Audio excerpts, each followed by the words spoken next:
اگر علماء دیوبند مشرک ہوتے تو ہم علماء دیوبند کے وارث بننے کی کوشش کرتے ہیں, ہم بھی قبر پرست ہوتے, ہم بھی قبروں پہ جاتے.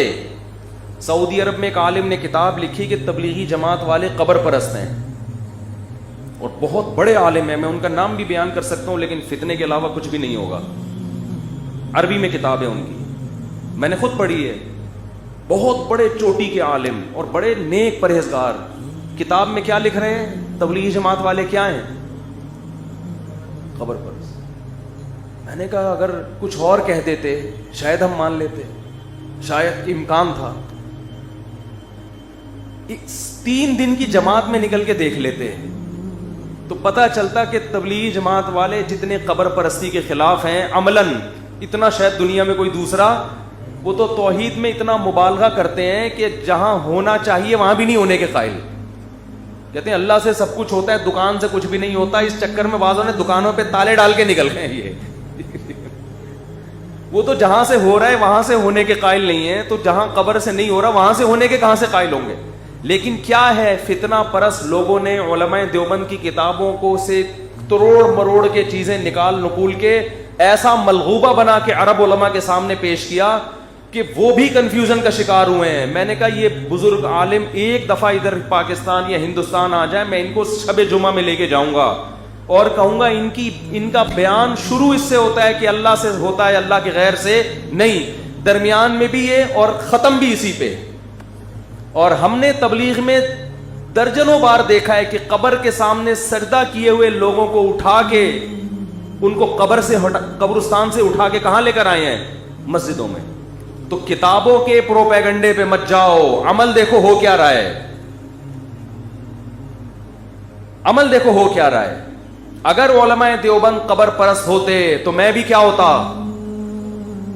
مجھے تو جو قبرستان جتنا جانا سنت ہے اتنا بھی ہم نہیں جاتے. کبھی کبھار تو جانا چاہیے, آخرت کی زیارت ہوتی ہے, ہمیں تو اتنا بھی ٹائم نہیں ملتا جانے کا. اور الزام کیا لگایا جا رہا ہے؟ اس وقت بر صغیر میں توحید اگر بچی ہوئی ہے تو علماء دیوبند کی وجہ سے, بہت بڑا کردار ہے ان کا اس میں, ورنہ سب مزار پرست ہوتے.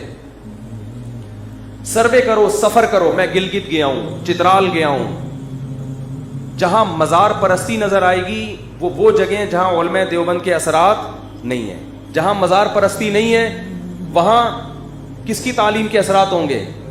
علماء دیوبند. پورے بر صغیر میں جہاں بھی جاؤ, آپ جہاں بھی جاؤ, مزار اگر نظر آ رہے ہیں, قبروں پہ سجدے نظر آ رہے ہیں, بھائی یہاں کوئی عالم دیوبند کا عالم نہیں آیا تبلیغ کے لیے. اور جہاں میں گلگت کے ایسے دیہاتوں میں گیا جہاں ایک بالش سے اونچی قبر نہیں ہے, سب مٹی کی قبریں, ایک بالش سے اونچی کوئی قبر نہیں, بڑے بڑے قبر. میں حیران, یار تم گاؤں دیہات کے لوگ, تمہیں اتنا شور, تو سلسلہ جا کے کہاں ملے گا؟ جا عالم من دیوبند, کہاں سے ایک عالم آئے تھے؟ دیوبند. وہ سب مزار ختم کر کے چلے گئے. تو کتابوں میں توڑ موڑ کے مشکل کشا فلانا, بھائی وہ ذو معنی الفاظ ہیں. جیسے حضرت جبریل نے کہا میں تجھے ہبا کرنا چاہتا ہوں, مطلب یہ تھا میں نہیں, ذریعہ کون بن رہا ہے؟ میں اس لیے اپنی طرف فی الحال شارٹ کٹ بات کی ہے میں نے, ٹھیک ہے نا, کیونکہ سب کو پتا ہے کہ اللہ کے علاوہ کوئی اولاد نہیں دے سکتا. ان شارٹ, تو بھائی اپنے عقیدے کو مضبوط کرو. اسلام توحید کے معاملے میں بہت حساس ہے. مدد صرف کس سے مانگی جائے گی؟ اللہ سے. مزاروں پہ حاجات پوری نہیں ہوتی. ایک آخری بات کر کے بیان ختم کرتا ہوں.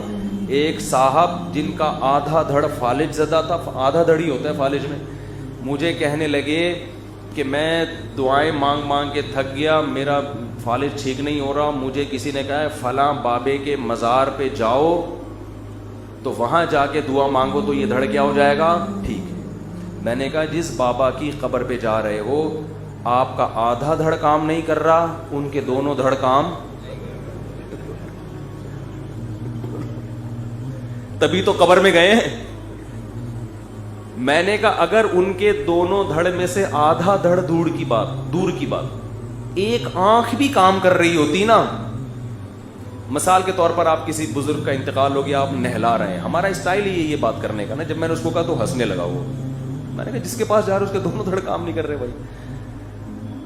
تو میں نے کہا اگر پھٹے پہ ان بزرگ کو جب نہلانے کے لیے لٹایا تھا ان کا آدھا دھڑ کام کرنے لگتا. تو جو نہلانے والے ان کے دونوں دھڑ کام نہیں کرتے, مر جاتے وہ خوف سے.